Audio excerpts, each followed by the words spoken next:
طه ما أنزلنا عليك القرآن لتشقى إلا تذكرة لمن يخشى تنزيلا ممن خلق الأرض والسماوات العلا الرحمن على العرش استوى له ما في السماوات وما في الأرض وما بينهما وما تحت الثرى وإن تجهر بالقول فإنه يعلم السر وأخفى الله لا إله إلا هو له الأسماء الحسنى وهل أتاك حديث موسى إذ رأى نارا فقال لأهلهم كثوا إني آنست نارا لعلي آتيكم منها بقبس أو أجد على النار هدى فلما أتاها نودي يا موسى إني أنا ربك فاخلع نعليك إنك بالوادي المقدس طوى وأنا اخترتك فاستمع لما يوحى إنني أنا الله لا إله إلا أنا فاعبدني وأقم الصلاة لذكري إن الساعة آتية أكاد أخفيها لتجزى كل نفس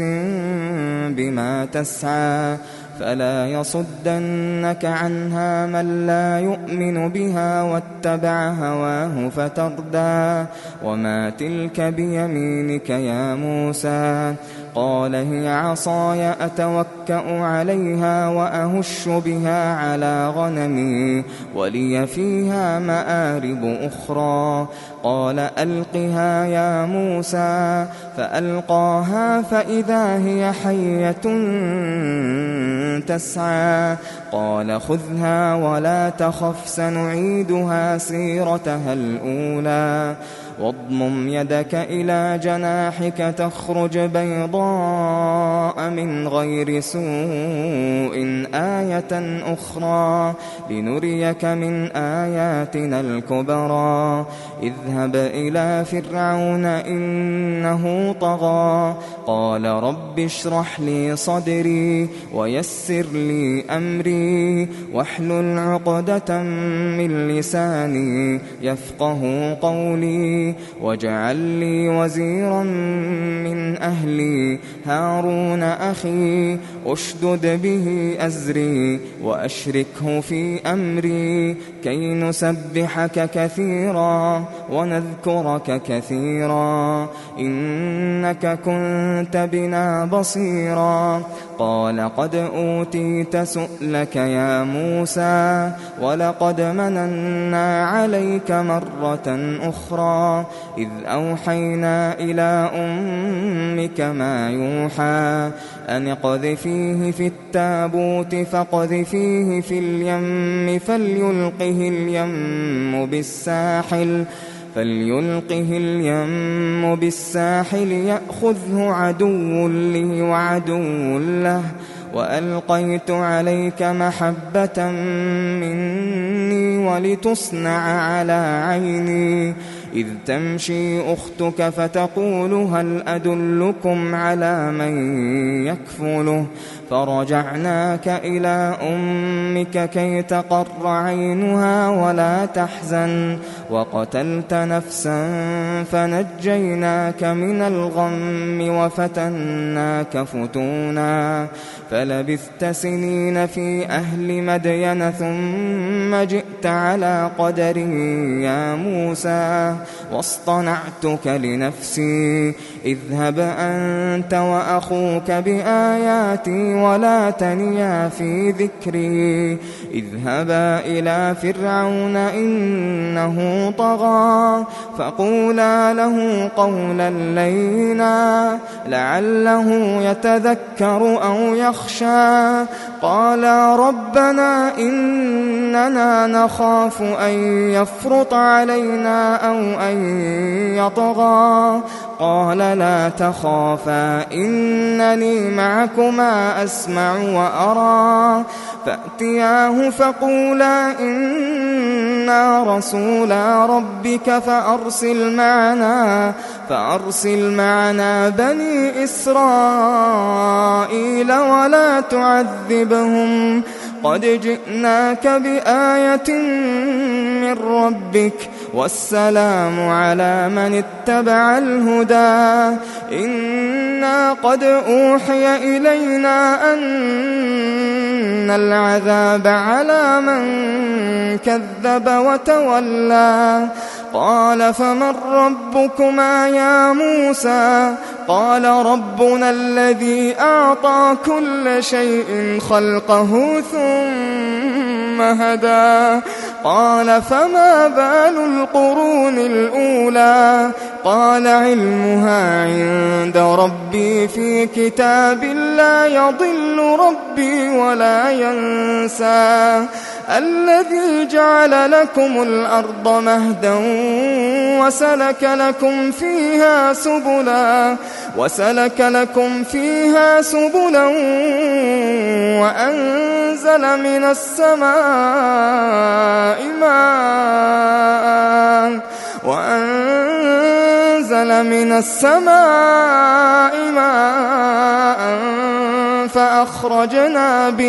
فأخرجنا به أزواجا من نبات شتى كلوا وارعوا أنعامكم إن في ذلك لآيات لأولي النهى منها خلقناكم وفيها نعيدكم ومنها نخرجكم تارة أخرى ولقد أريناه آياتنا كلها فكذب وأبى قال أجئتنا لتخرجنا من أرضنا بسحرك يا موسى فلنأتينك بسحر مثله فاجعل بيننا وبينك موعدا لا نخلفه نحن ولا أنت مكانا سوى قال موعدكم يوم الزينة وأن يحشر الناس ضحى فتولى فرعون فجمع كيده ثم أتى قال لهم موسى ويلكم لا تفتروا على الله كذبا فيسحتكم بعذاب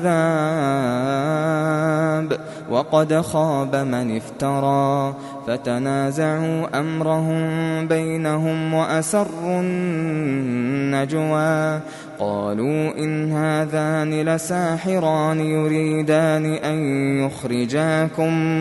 يريدان أن يخرجاكم من أرضكم بسحرهما ويذهبا بطريقتكم المثلى فأجمعوا كيدكم ثم أتوا صفا وقد أفلح اليوم من استعلى قالوا يا موسى إما أن تلقي وإما أن نكون أول من ألقى قال بل ألقوا فإذا حبالهم وعصيهم يخيل إليه من سحرهم أنها تسعى فأوجس في نفسه خيفة موسى قلنا لا تخف إنك أنت الأعلى وألق ما في يمينك تلقف ما صنعوا إنما صنعوا كيد ساحر ولا يفلح الساحر حيث أتى فألقي السحرة سجدا قالوا آمنا برب هارون وموسى قال آمنتم له قبل أن آذن لكم إنه لكبيركم الذي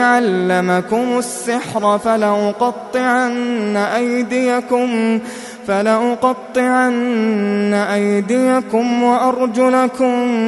من خلاف ولأصلبنكم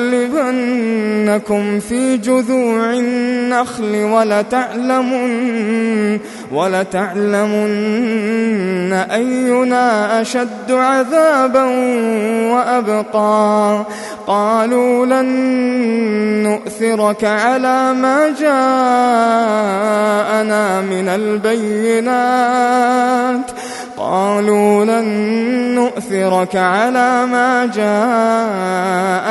من البينات والذي فطرنا فاقض ما أنت قاض إنما تقضي هذه الحياة الدنيا إنا آمنا بربنا ليغفر لنا خطايانا وما أكرهتنا عليه من السحر والله خير وأبقى. إنه من يأت ربه مجرما فإن له جهنم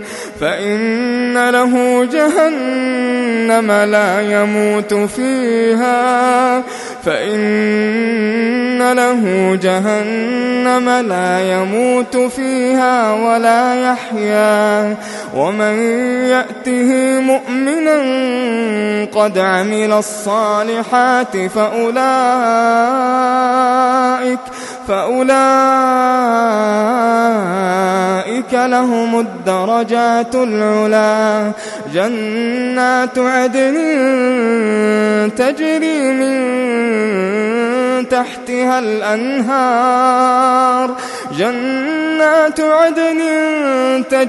من تحتها الأنهار خالدين فيها وذلك جزاء من تزكى. ولقد أوحينا إلى موسى أن أسر بعبادي فاضرب لهم طريقا في البحر يبسا لا تخاف دركا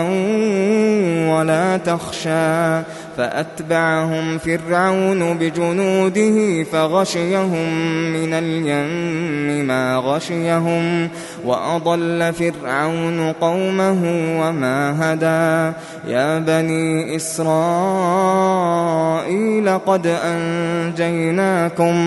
قد أنجيناكم من عدوكم وواعدناكم جانب الطور الأيمن ونزلنا عليكم المن والسلوى. كلوا من طيبات ما رزقناكم ولا تطغوا فيه فيحل عليكم غضبي ومن يحلل عليه غضبي فقد هوى. وإني لغفار لمن تاب وآمن وعمل صالحا ثم اهتدى. وما أعجلك عن قومك يا موسى قال هم أولئك على أثري وعجلت إليك رب لترضى. قال فإنا قد فتنا قومك من بعدك وأضلهم السامري. فرجع موسى إلى قومه غضبان أسفا قال يا قوم ألم يعدكم ربكم وعدا حسنا أفطال عليكم العهد أم أردتم أن يحل عليكم غضب من ربكم فأخلفتم موعدي. قالوا ما أخلفنا موعدك بملكنا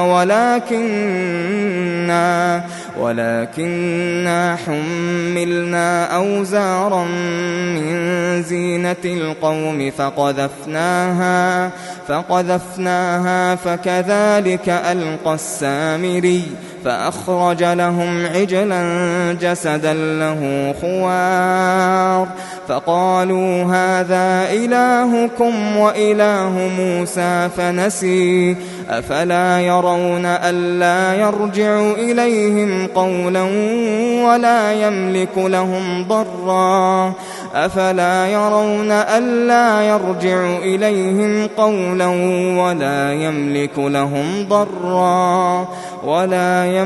لهم ضرا ولا نفعا ولقد قال لهم هارون من قبل يا قوم إنما فتنتم به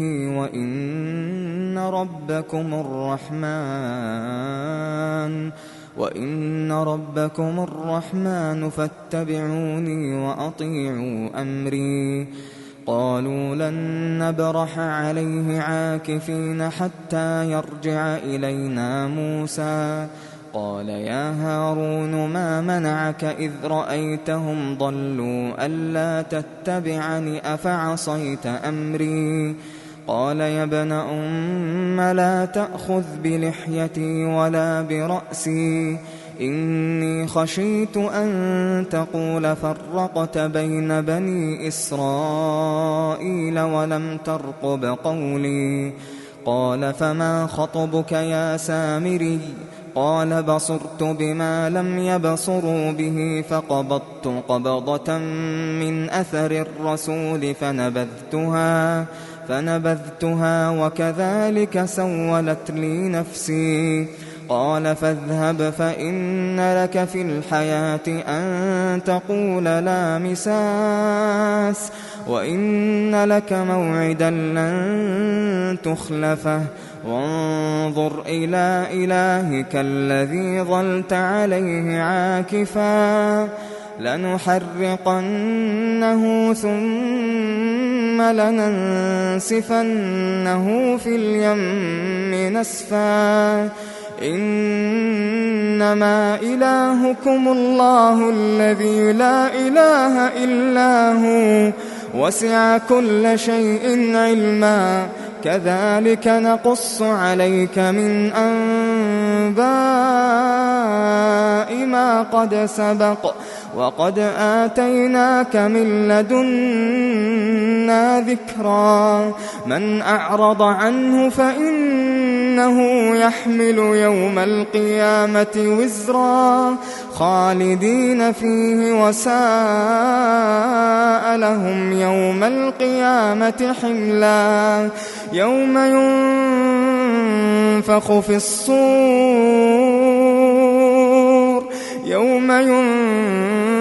ينفخ في الصور ونحشر المجرمين يومئذ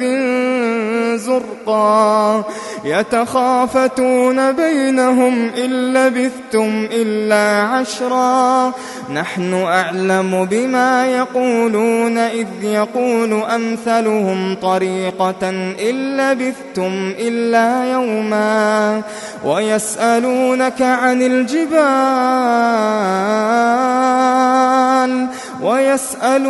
عن الجبال فقل ينسفها ربي نسفا فيذرها قاعا صفصفا لا ترى فيها عوجا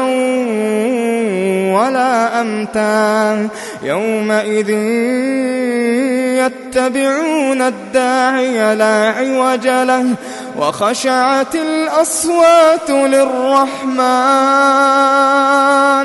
وخشعت الأصوات للرحمن فلا تسمع إلا همسا يومئذ لا تنفع الشفاعة إلا من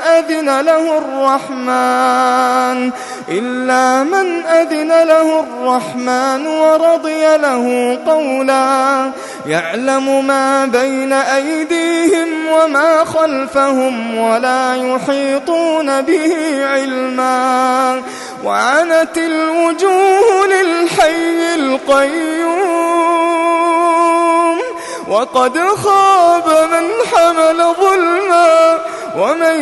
يعمل من الصالحات وهو مؤمن فلا يخاف ظلما ولا هضما وكذلك أنزلناه قرآنا عربيا وصرفنا فيه من الوعيد لعلهم يتقون أو يحدث لهم ذكرا فتعالى الله الملك الحق ولا تعجل بالقرآن من قبل أن يقضى إليك وحيه وقل رب زدني علما ولقد عهدنا إلى آدم من قبل فنسي ولم نجد له عزما وإذ قلنا للملائكة اسجدوا لآدم فسجدوا إلا إبليس أبى فقلنا يا آدم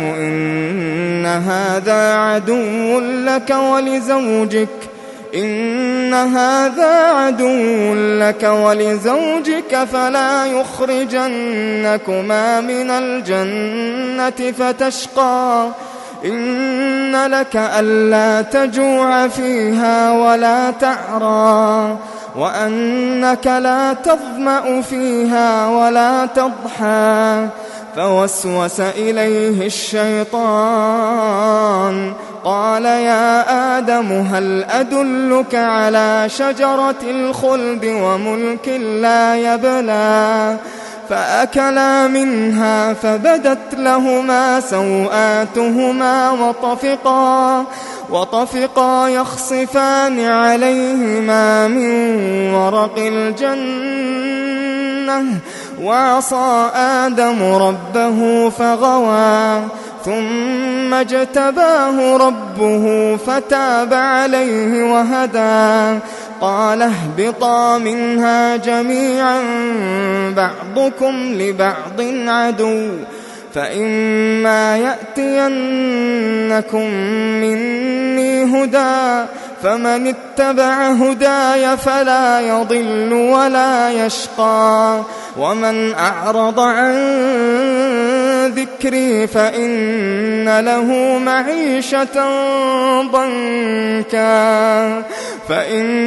له معيشة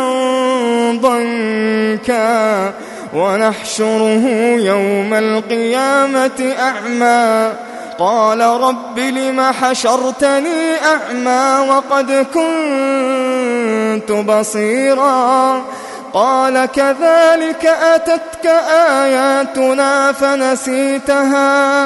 فنسيتها وكذلك اليوم تنسى وكذلك نجزي من أسرف ولم يؤمن بآيات ربه ولعذاب الآخرة أشد وأبقى أفألم يهد لهم كم أهلكنا قبلهم من القرون يمشون في مساكنهم إن في ذلك لآيات لأولي النهى ولولا كلمة سبقت من ربك لكان لزاما وأجل مسمى فاصبر على ما يقولون وسبح بحمد ربك قبل طلوع الشمس وقبل غروبها ومن آناء الليل فسبح وأطراف النهار لعلك ترضى ولا تمدن عينيك إلى ما متعنا به أزواجا منهم زهرة الحياة الدنيا لنفتنهم فيه ورزق ربك خير وأبقى وأمر أهلك بالصلاة واصطبر عليها لا نسألك رزقا نحن نرزقك والعاقبة للتقوى وقالوا لولا يأتينا بآية من ربه أولم تأتهم بينة ما في الصحف الأولى ولو أنا أهلكناهم بعذاب من قبله لقالوا ربنا لولا أرسلت إلينا رسولا فنتبع آياتك من قبل أن نذل ونخزى قل كل متربص فتربصوا فستعلمون من أصحاب الصراط السوي ومن اهتدى.